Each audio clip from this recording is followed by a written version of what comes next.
누가복음의 원래 목적은 이방인들을 대상으로 이 복음에 대한 것을 소개하기 위해서 적었는데, 그 이유가 무엇인가 하면 이 데오빌로 가카라는 사람에게 적으면서 당신이 알고 당신이 믿고 있는 것을 더욱더 확실하게 하기 위해서 바로 이 편지를 쓴다고 그렇게 이야기를 하고 있습니다.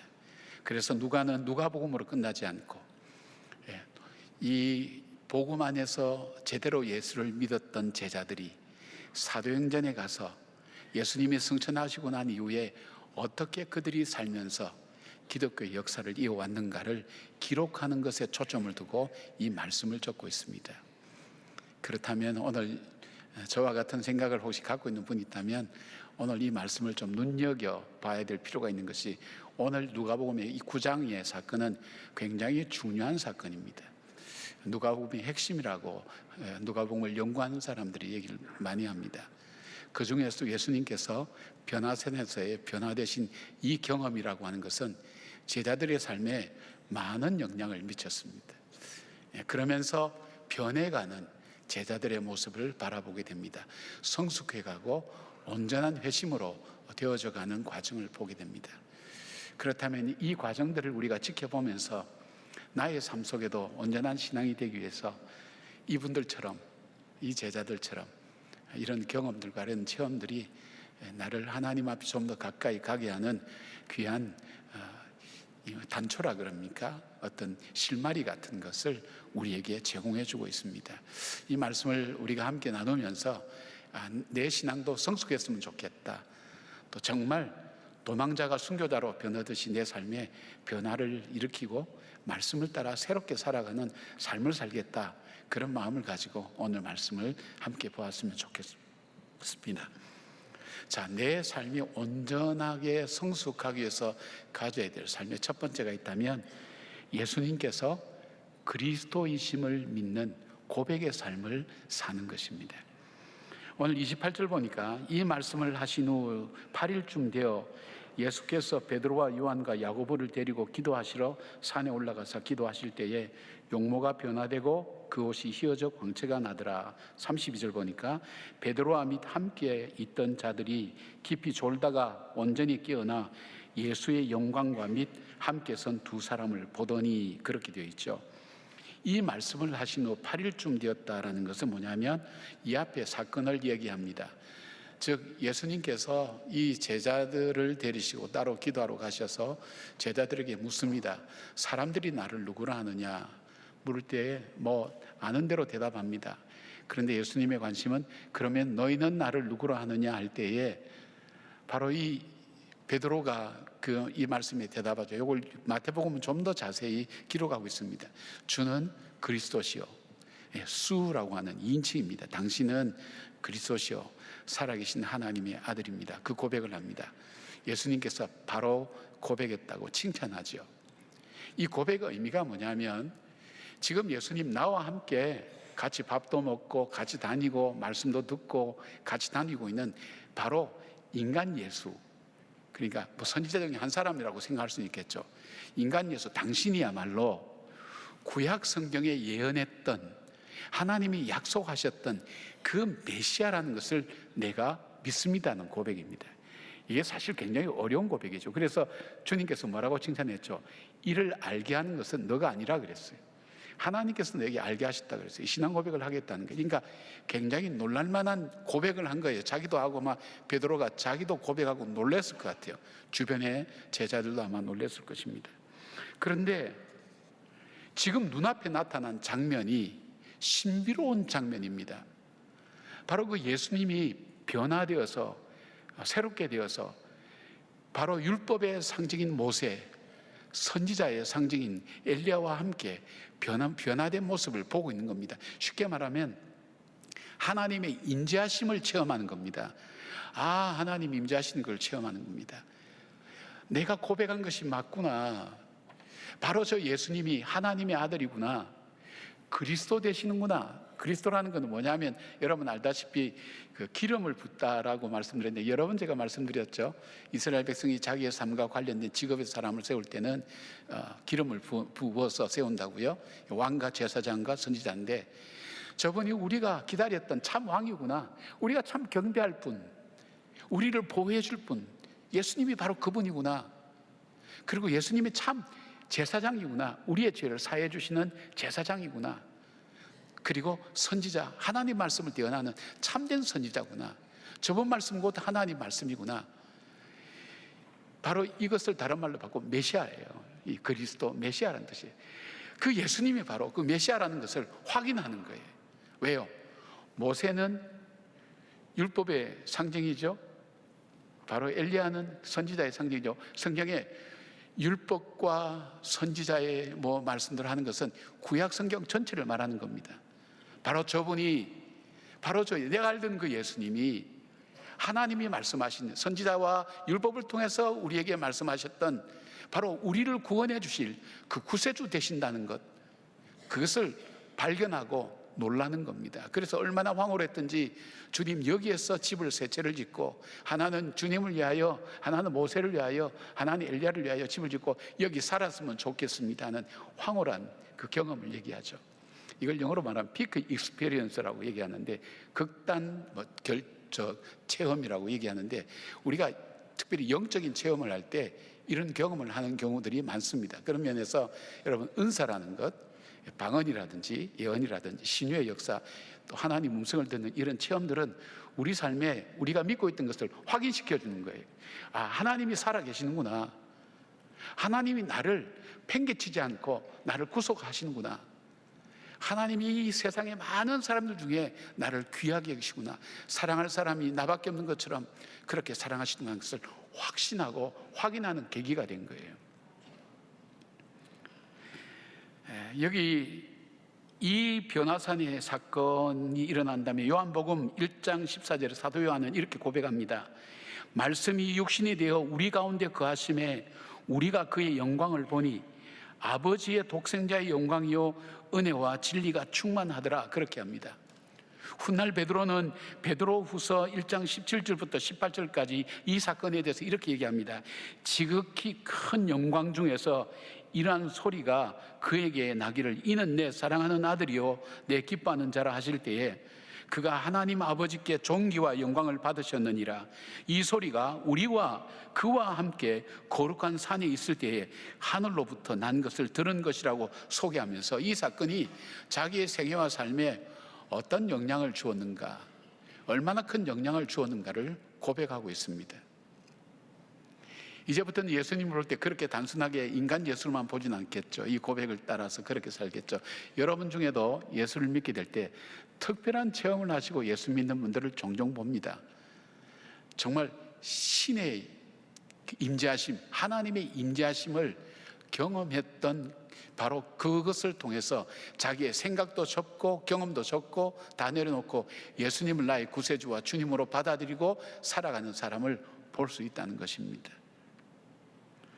여러분, 이 일로 인해서 사도행전에 가면 베드로는 제자들의 대표로 제자들을 이끌며 예루살렘 교회를 세우고 섬기다가 순교하게 되고, 야고보는 12사도 중에 복음을 증거하다가 최초의 순교자가 되었고, 사도 요한은 마지막까지 예수 그리스도의 말씀을 증거하며 예수님의 어머님을 끝까지 섬기는 삶을 살았습니다.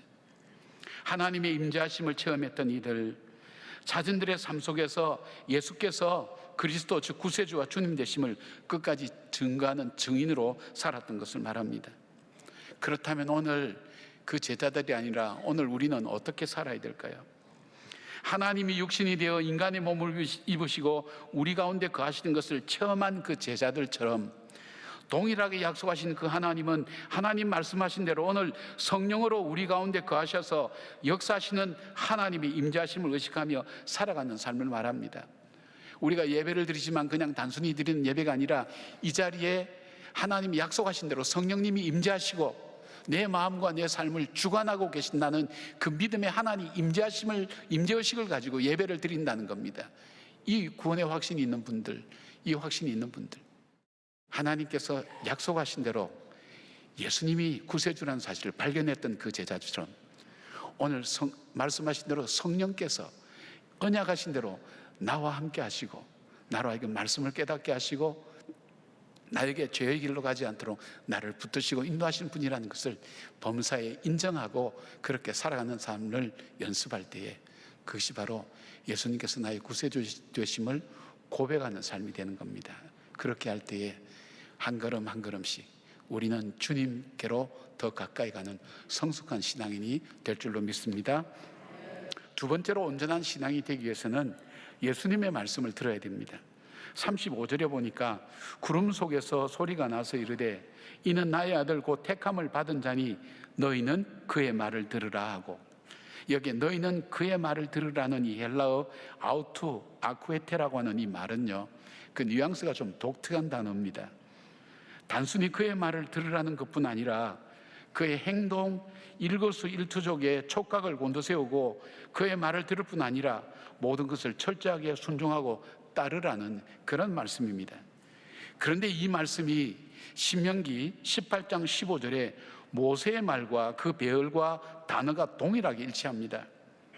이 동일하게 일치한다는 건 뭐냐면 구약 성경 히브리어로 된 것을 헬라어로 바꾸는 것을 70인역이라고 합니다. 70인역에 보면 이 단어와 이 배열이 똑같이 되어 있습니다.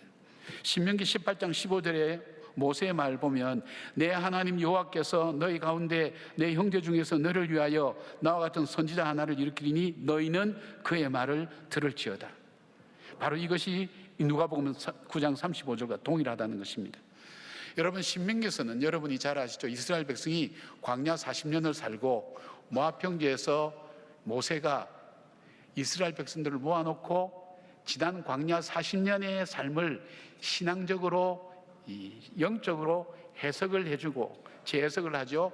그리고 어디에 초점 두는가 하면 이제 하나님께서 약속하신 가나안 땅에 들어갔을 때에 그때 어떻게 살아야 되는가 하는 것을 말씀으로 전하고 있습니다.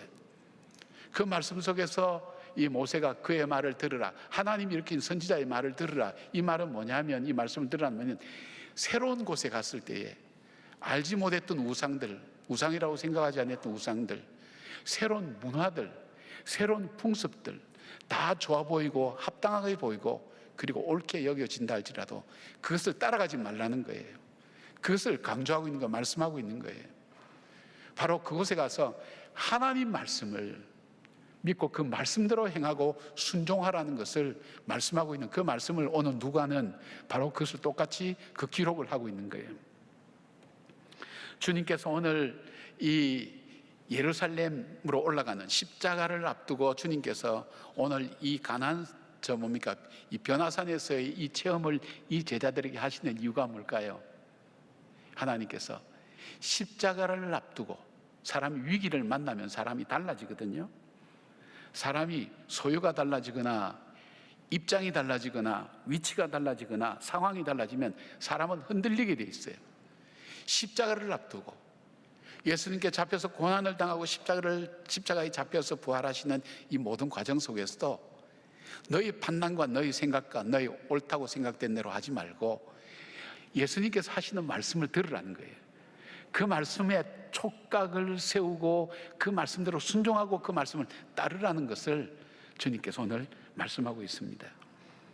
사랑하는 여러분, 그 말씀은 이 백성들에게만 하시는 말씀이겠습니까? 오늘 제자들에게만 하시는 말씀이겠습니까? 오늘 이 시대를 살아가는 오늘 우리에게도 동일하게 주님은 말씀하지 않습니까? 우리의 눈과 귀와 마음을 빼앗아가는 것이 많습니다. 그것이 좋아 보입니다. 옳아 보입니다.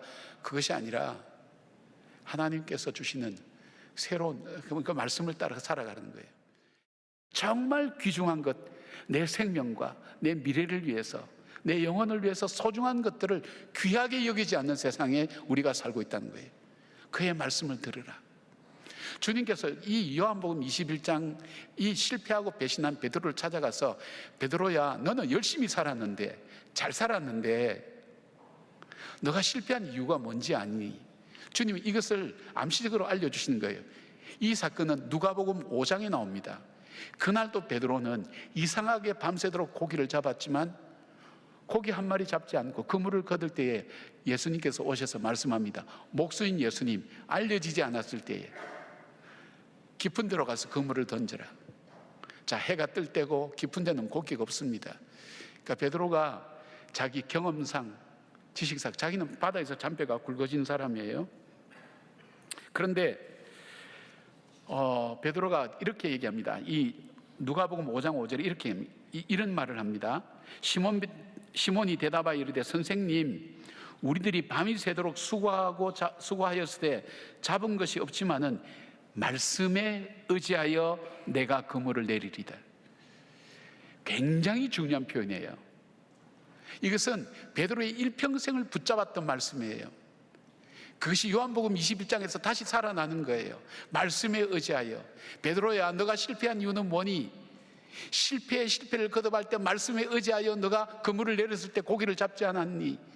그래서 너가 나를 따라오게 되었잖아. 고기를 잡았을 때 그 고개로 가지 않고 나에게로 와서 내가 죄인입니다, 나를 떠나십시오 그렇게 요청했던 바로 그 사건 기억하니? 너가 실패한 이유가 뭐니? 너는 그때 말씀에 의지하여 그물을 내린다. 그럴 때에 그토록 네 경험과 연륜과 상황과 모든 것에서 실패했던 너가 고기를 가득 잡을 수 있지 않았니? 그것을 통해서 베드로에게 뭘 말씀하셨을까요? 주의 말씀을 듣고 그 말씀을 따라 살아가는 삶. 베드로는 이후에 그는 말씀을 들으며 그 말씀대로 순종하는 삶을 살았습니다. 그랬던 그가, 실패자의 배신했던 그가 한 번 설교할 때 3,000명이 회개하기도 하고 초대교회를 부흥시키고 세우고 하나님 역사를 일으키며 세계 역사를 바꾸는 귀한 시작을 했던 반석과 같은 인물이 될 수 있었던 것, 말씀에 의지하여 살았던 삶. 여러분은 그렇게 항변하실 수 있을 거예요. 나는 열심히 살았는데, 열심히 한 것밖에는 죄가 없는데 내가 왜 이렇게 되어야 되지? 그렇게 얘기하실 분도 많습니다. 맞습니다. 여러분, 죄는 열심히 산 죄밖에 없습니다. 근데 왜 그렇게 돼야 되지? 오늘 이 베드로에게 말씀에 의지하여 그물을 내렸던 그 베드로처럼 하나님 말씀을 들으라는 거예요. 들을 것 많지만, 따라갈 것 많고 좋은 것 많지만 그것이 아니라 하나님 말씀 속에 생명이 있어요. 이 마지막에 이렇게 표현이 있어요. 소리가 그침에 오직 예수만 보이더라. 결국 남는 거는 예수님밖에 없어요. 우리 신앙생활에 있어서 체험도 중요하고 환상도 중요하고 다 중요합니다. 그것 붙들고 계속 얘기할 수 있지만 결국 남는 거는 예수님밖에 없어요. 왜요? 왜냐하면 예수님이 복음이기 때문에, 복된 소식이기 때문에, 예수님 말씀이 진리이기 때문에 그렇습니다. 예수님만 남더라, 그렇게 되어 있습니다. 사랑하는 여러분, 여러분의 실패는 한번 생각해 보시지 않았어요? 나는 왜 엄마 아버지로 실패하면서 살았을까?